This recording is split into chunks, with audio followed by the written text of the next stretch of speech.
Apabila di negeri itu ternyata yang sudah terinfeksi banyak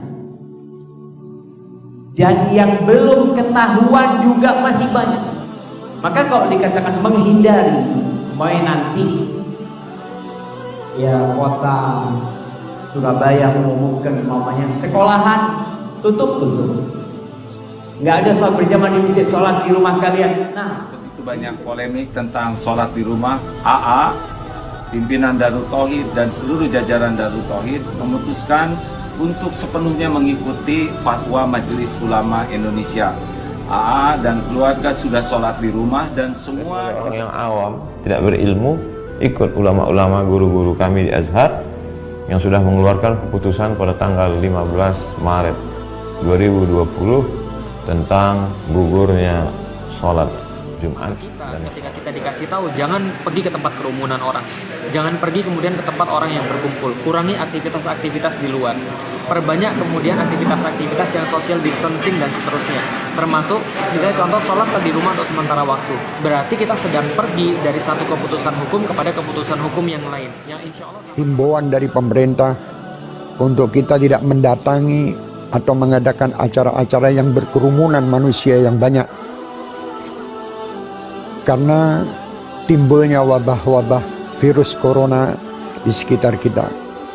Kita wajib untuk mentaati apa yang disampaikan. Pada kesempatan kali ini amanah dari Imam Besar Sayyidil Walid Al-Habib Muhammad Rizik bin Hussein bin Syihab.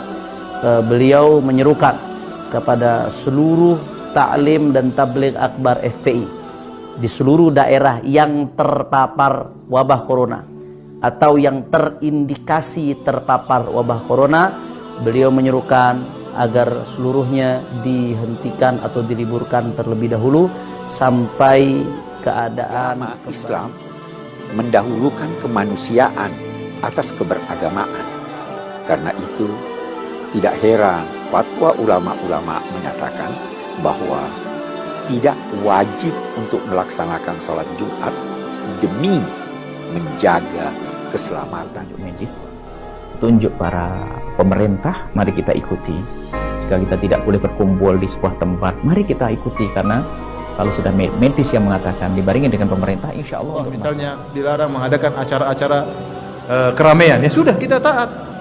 Ya kalau ternyata masjid tidak boleh datangi karena terbukti terjadi banyak virus corona, ya sudah. Jangan lagi mengadakan kumpul-kumpul untuk sholat berjamaah di masjid maupun sholat Jumat, karena penyebaran virus COVID-19, virus corona itu tidak kebanyakan kasus orang yang mengidap virus corona tidak menunjukkan gejala apapun.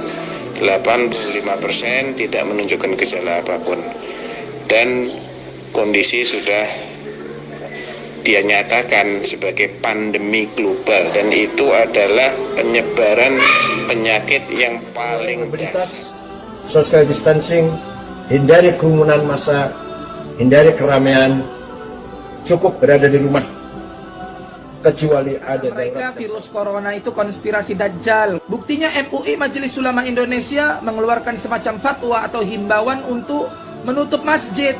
Tapi mal-mal, PT-PT, tempat hiburan dan maksiat kenapa tidak ditutup, kenapa masjid aja? Kata mereka begitu, saudara. Maka saya jawab, dungu. Sejak kapan Majelis Ulama Indonesia MUI mempunyai wewenang untuk menutup PT atau menutup mal-mal atau tempat hiburan? Sejak kapan? Kau suruh yang punya PT, yang punya mal itu menutup mal mereka. Keadaan darurat dan semua orang memandangnya darurat, sejalan juga dengan protokol dari pemerintah, maka ibadah sholat itu dapat dilakukan di rumah masing-masing, termasuk untuk sholat Jumat bisa diganti dengan sholat. Saya juga menghimbau kepada pemuka-pemuka di agama lain, saudara-saudariku sebangsa dan setanah air, ya, agar sama-sama kita bersinergi menyampaikan kepada umatnya, menyampaikan kepada masyarakat juga di bawah binaan dan bimbingannya, agar senantiasa bisa menjaga diri, kesehatan sesuai dengan instruksi yang kita dapati, dan bisa menyatukan kita dalam suasana kebangsaan yang utuh, baik, dan semoga Allah membebaskan kita dari wabah COVID-19 ini dan memberikan hikmah-hikmah terbaik kepada kita.